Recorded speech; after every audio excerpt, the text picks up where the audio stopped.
नमस्कार, राजधानी India news channel में आपका स्वागत है। मैं हूं बीडी पांडे। थाना क्षेत्र रुधौली के अंतर्गत एक ऐसी घटनाएं सामने आई हैं जिसको सुन करके आप ये सोचेंगे कि ये घटनाएं कैसे हो गया।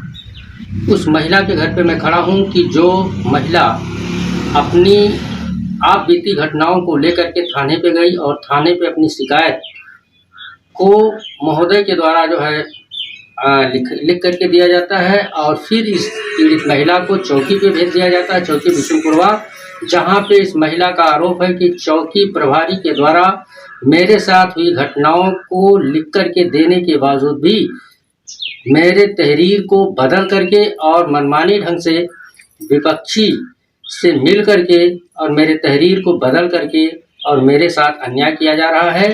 यह युवती अपने माँ और बेटी के साथ आज बस्ती एसपी ऑफिस गई थी अपनी शिकायत को लेकर के।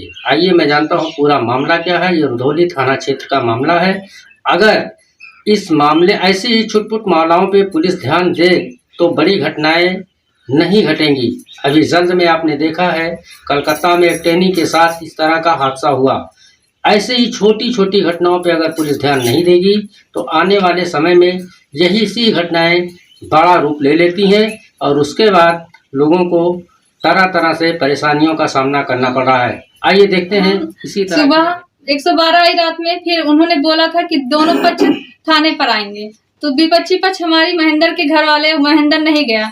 हम रुधौली थाने पर गए, अपने हाथ से एप्लीकेशन लिखे, जो भी मैटर था, थोड़ा बहुत हमारा मैटर जो था लिखने का शब्द एकदम सही वाक्य नहीं था, तो उन्होंने मतलब थाना प्रभारी ने पढ़ा रुधौली के, तो उन्होंने फिर उसके बाद देखकर बोला चौकी पर लेकर जाओ।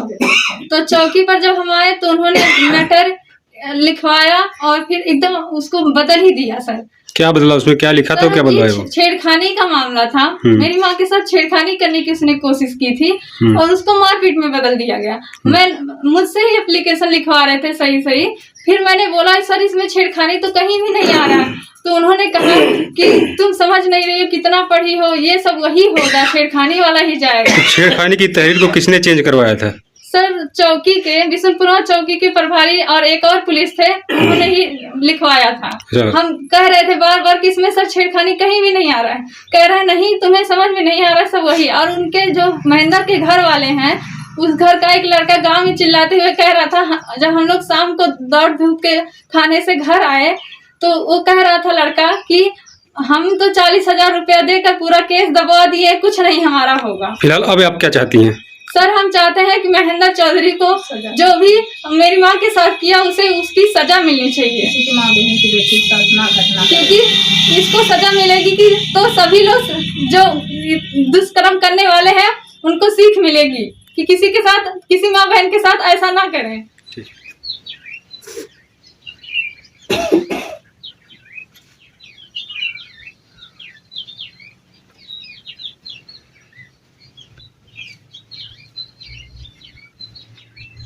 आपके साथ क्या घटनाएं घटी? आप थाने गई थी, क्या हुआ? पूरा प्रकरण क्या है? हमारा सच्चाई यही है सर कि हम अपने दरवाजे के सामने घास निकाल रहे थे। उसके बाद घास निकाल के शाम हो गया, तो शाम के समय हम सोचे अंदर जाके हंसिया खुरपी घर में रख दें और राखी उखी डाल के सब्जी पे हाथ धो रहे थे। उसके बाद वो बाहर तो अंडे बंड बोल रहा था, खते रहे थे, नहीं भाग रहा था। उसके बाद अंदर भी हल गया। कौन हल गया था? महेंद्र चौधरी नेबूलाल का लड़का है। फिर क्या हुआ? वो बोल रहा है कि 500 रुपया ले लो, हमारे साथ ऐसा गंदी गंदी बातें करो। तो हमने कहा अपनी माँ बहन के साथ ये घटना तुम जाके करो। कह रहा नहीं, आगे बढ़ते आ रहा कि मतलब देव।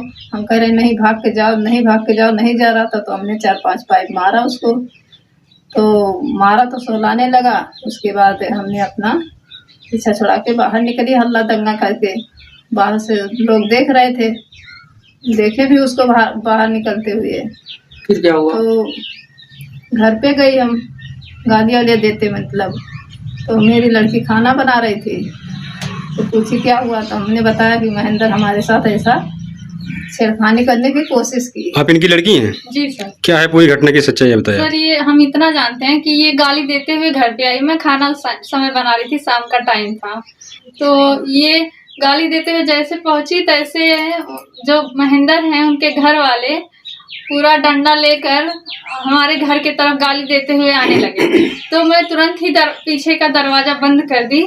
फिर वो लोग गाली दे रहे थे, डंडे से दरवाजा पीट रहे थे, बाहर निकलो बाहर निकलो। फिर छज्जे पे ईटा था सर, उसको 2 ईटा गिराए, गैस पर गिरा। हम खाना वहां पे बना रहे थे, खाना भी पूरा बर्बाद हो गया। उसके बाद हमें वो 20-25 लोग थे सर, हमें समझ में नहीं आया हम 2 लोग अकेले माँ बेटी क्या कर पाएंगे। न मुंह से जी सकते हैं सर, न शरीर से। तो हमने तुरंत